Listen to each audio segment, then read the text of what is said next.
Bismillahirrahmanirrahim. Assalamualaikum warahmatullahi wabarakatuh. Di sini saya Hamidah Farasamaah ingin menceritakan sejarah peradaban Islam dengan tema pemikiran ekonomi Islam Ibnu Taimiyah dan Ibnu Khaldun. Yang pertama ada pemikiran ekonomi Islam Ibnu Taimiyah. Nah, nama lengkap beliau adalah Taqiyuddin Ahmad bin Abdul Halim. Beliau dilahirkan di Haran pada 10 Rabiul Awal tahun 661 Hijriah atau 27 Januari 1263 Masehi. Pemikiran ekonomi Ibnu Taimiyah banyak diambil dari berbagai karya tulisnya, yaitu Majmu' Fatawa Syaikh al-Islam, As-Siyasah Asy-Syar'iyyah fi Islah Ar-Ra'i wa Ar-Ra'iyah, dan Al-Hisbah fi Al-Islam.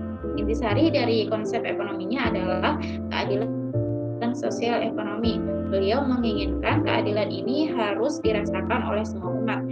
Beliau juga menginginkan suatu masyarakat itu dibekali dengan baik, terorganisir pada basis kebebasan berusaha dan kekayaan pribadi dengan batas-batas yang ditetapkan oleh pertimbangan moral dan diawasi oleh suatu ketentuan yang adil yang menegakkan syariah dan bekerja untuk masyarakat. Nah, berikut ini beberapa konsep pemikiran ekonomi yang dikembangkannya. Antara lain, adanya mekanisme pasar. Di mekanisme pasar itu ada harga yang adil. Hukum permintaan dan penawaran telah menjadi salah satu konsep yang ditawarkan oleh Ibnu Taimiyah. Menurutnya, harga itu ditentukan oleh ketentuan permintaan dan penawaran. Nah, bisa jadi penyebab dari naik turunnya harga itu jumlah impor barang yang diminta atau juga tekanan pasar.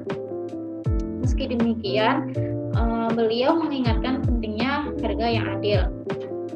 Dalam membahas persoalan yang berkaitan dengan harga, ia seringkali menggunakan dua istilah, yaitu kompensasi yang setara dan harga yang setara. Kompensasi yang setara itu apa sih? Jadi kompensasi yang setara itu adalah nilai harga yang setara dari sebuah benda menurut adat kebiasaan. Kompensasi yang setara itu bisa diukur dan ditaksir oleh hal-hal yang setara tanpa ada tambahan dan pengurangan. Kemudian untuk harga yang setara itu adalah nilai harga di mana orang-orang menjual barangnya dapat diterima secara umum sebagai hal yang sepadan dengan barang yang dijual itu ataupun barang yang sejenis lainnya dan waktu tertentu. Kemudian ada pasar yang adil. Ibnu Taimiyah ini menawarkan konsep kebebasan penuh untuk keluar masuk pasar kompetisi sempurna atau perfect competition. Nah, meski demikian, ketika ada tindakan zalim dari pedagang dengan menimbun barang atau adanya kelaparan, kemudian pasar yang tidak sempurna, perang, atau terjadinya kekeringan, maka pemerintah harus tetap melakukan kebijakan terkait penetapan harga. Selanjutnya, ada laba yang adil. Ibnu Taimiyah ini mendefinisikan laba yang adil sebagai laba normal yang secara umum diperoleh dari jenis perdagangan tertentu tanpa merugikan orang lain. Selanjutnya ada upah yang adil. Upah yang adil ini dimaksudkan sebagai tingkat upah yang wajib diberikan kepada para pekerja sehingga mereka dapat hidup secara layak di tengah-tengah masyarakat. Kemudian yang terakhir ada tujuan bagi masyarakat. Tujuan utama yang dikemukakan oleh Ibnu Taimiyah yaitu harga yang adil dan berbagai permasalahan yang terkait untuk menegakkan keadilan dalam transaksi pertukaran dan berbagai hubungan lainnya di antara masyarakat. Hal ini dimaksudkan sebagai panduan bagi para penguasa untuk melindungi masyarakat dari berbagai pihak. Contohnya tindak eksploitatif. Nah, konsep ini akan lebih memudahkan masyarakat dalam mempertemukan kewajiban moral dengan kewajiban finansial. Selanjutnya yang B itu ada uang dan kebijakan moneter. Di antaranya ada karakteristik dan fungsi uang. Ibnu Taimiyah menyebutkan dua fungsi utama uang, yakni sebagai pengukur nilai dan media pertukaran bagi sejumlah barang yang berbeda. Beliau menentang keras segala bentuk perdagangan uang karena hal ini berarti mengalihkan fungsi uang dari tujuan sebenarnya. Kemudian ada penurunan nilai mata uang. Ibnu Taimiyah juga menentang keras terjadinya penurunan nilai mata uang dan pencetakan mata uang yang sangat banyak. Selanjutnya, ada mata uang yang buruk akan menyingkirkan mata uang yang baik. Nah, Ibnu Taimiyah menyatakan bahwa uang yang berkualitas buruk akan menyingkirkan mata uang yang berkualitas baik dari peredaran. Sebagai contohnya, apabila penguasa atau pemerintah itu membatalkan penggunaan mata uang tertentu dan mencetak jenis uang yang lain bagi masyarakat, hal ini akan merugikan orang-orang kaya yang memiliki uang karena jatuhnya nilai uang lama tersebut. Nah, jadinya ia berarti telah melakukan sebuah kezaliman karena menghilangkan nilai tinggi yang semula mereka miliki. Selanjutnya yang C, ada keuangan negara dan zakat. Menurut Ibnu Taimiyah, yang benar-benar sesuai syariah itu adalah ghanimah, zakat, dan fai. Nah, fai ini meliputi jizyah atau pajak yang dikenakan kepada orang Yahudi dan Nasrani, meliputi harta tebusan perang, hadiah yang dipersembahkan untuk raja, bea masuk atas komoditas milik negara musuh, denda dan kharaj, yaitu pajak atas tanah pertanian. Jika penerimaan negara tersebut tidak mencukupi, maka bisa dibuatkan kebijakan pengenaan pajak. Kebutuhan negara yang terkait dengan rakyat adalah menyantuni fakir miskin, membiayai perang jihad dan pertahanan, penguatan hukum dan peradilan, dana pensiun dan gaji pegawai negara, pembangunan infrastruktur, dan kesejahteraan umum. Selanjutnya yang kedua, ada pemikiran ekonomi Islam menurut Ibnu Khaldun. Nama lengkap beliau adalah Abdurrahman Abu Zaid Waliuddin Ibnu Khaldun.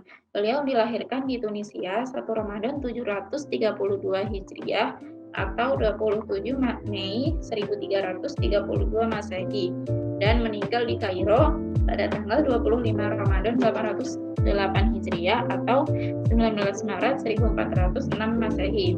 Beliau dikenal sebagai Bapak Sosiologi, Bapak Filsafat Sejarah, serta Bapak Ilmu Ekonomi. Beliau itu merupakan ekonom muslim terbesar yang diakui oleh ekonom barat. Berbeda dengan ulama sebelumnya yang cenderung normatif, Ibnu Khaldun ini menggunakan pendekatan sejarah dan sosial dalam memahami ekonomi suatu bangsa. Nah, di sini ada beberapa teori ekonomi yang dikembangkannya, antara lain ada teori produksi. Nah, dalam pemikiran ekonominya, Ibnu Khaldun menegaskan bahwa kekayaan suatu negara itu tidak bisa ditentukan oleh banyaknya uang, tetapi ditentukan oleh tingkat produksi negara tersebut dan neraca pembayaran yang positif. Bagi Ibnu Khaldun, produksi adalah aktivitas manusia yang diorganisasikan secara sosial dan internasional. Selanjutnya, ada harga moderat. Nah, Ibnu Khaldun juga mengakui adanya pengaruh antara permintaan dengan penawaran dalam membentuk harga. Untuk itu, dia menawarkan konsep harga yang moderat, di mana harganya itu memang tidak memberatkan konsumen dan tidak merugikan produsen. Harga yang moderat itu bisa mendorong kesejahteraan bersama. Meski demikian, untuk rakyat miskin mungkin harus disubsidi dengan diberikan harga yang lebih rendah daripada harga pasar. Selanjutnya ada pajak, belanja negara, dan peran swasta. Nah, sektor swasta ini merupakan bagian penting dalam pembangunan ekonomi. Sementara pajak adalah sumber pendapatan negara. Negara adalah konsumen terbesar dan pelaku belanja terbesar. Menurut Ibnu Khaldun, pemerintah adalah pasar bagi barang dan jasa. Makin tinggi belanja pemerintah, maka ekonominya semakin baik. Namun, Ibnu Khaldun itu mengingatkan agar belanja negara difokuskan untuk kepentingan rakyat secara umum, termasuk keperluan pelayanan. Selanjutnya ada ekonomi politik. Dalam teori ekonomi politik modern, Ibnu Khaldun itu juga menyampaikan 8 prinsip ekonomi politik yang luar biasa. Prinsip itu diantaranya adalah yang pertama, kekuatan kedaulatan tidak dapat dipertahankan kecuali dengan mengimplementasikan syariah. Yang kedua, syariah tidak dapat diimplementasikan kecuali oleh kedaulatan. Yang ketiga, kedaulatan tidak akan memperoleh kekuatan kecuali bila didukung oleh sumber daya manusia. Yang keempat, sumber daya manusia tidak dapat dipertahankan kecuali oleh dengan harta benda. Yang kelima, harta benda tidak dapat diperoleh kecuali dengan pembangunan. Yang keenam, pembangunan tidak dapat dicapai kecuali oleh keadilan. Yang ketujuh, keadilan merupakan tolak ukur yang dipakai Allah untuk mengevaluasi manusia. Dan yang terakhir, kedaulatan mengandung muatan tanggung jawab untuk menegakkan keadilan. Selanjutnya ada teori nilai dan uang. Nilai suatu produk berdasarkan sejumlah tenaga kerja yang dikandungnya. Dengan demikian, kekayaan suatu bangsa itu tidak ditentukan oleh jumlah uang, tetapi oleh jumlah produksi barang dan jasa, serta neraca pembayaran yang sehat. Dalam hal uang, emas dan perak adalah ukuran nilai. Logam mulia ini diterima sebagai uang di mana nilainya tidak terkena fluktuasi. Dia pun mendukung standar logam dan harga emas perak yang konstan. Uang tersebut bukan hanya ukuran nilai, tapi merupakan cadangan nilai. Kemudian ada teori distribusi yang menurut Ibnu Khaldun suatu produk itu terdiri dari gaji, laba, dan pajak. Gaji itu merupakan imbal jasa bagi produsen, laba bagi pedagang, dan pajak untuk pegawai negeri dan pemerintah. Selanjutnya yang terakhir ada teori siklus. Teori siklus ini dibagi menjadi dua, yaitu siklus populasi dan siklus keuangan publik. Nah, di siklus populasi ini produksi ditentukan oleh populasi. Semakin besar populasi, maka semakin besar permintaannya terhadap pasar dan semakin besar pula produksinya. Namun, populasi sendiri ditentukan oleh produksi. Yang semakin besar produksi, maka semakin banyak permintaan terhadap tenaga kerja di pasar. Hal ini menyebabkan semakin tinggi gaji, semakin banyak pekerja yang berminat untuk masuk ke lapangan tersebut, dan semakin besar kenaikan populasinya. Akibatnya terhadap suatu proses kumulatif dari pertumbuhan populasi dan sebaliknya. Kemudian ada siklus keuangan publik. Negara ini juga merupakan faktor produksi yang penting. Dengan pengeluarannya, negara meningkatkan produksi, dan dengan pajaknya, negara itu membuat produksi menjadi lesu. Terima kasih sudah menonton. Semoga ilmu yang dapat saya sampaikan bermanfaat untuk pendengar. Apabila ada kesalahan, mohon dimaafkan. Wassalamualaikum warahmatullahi wabarakatuh.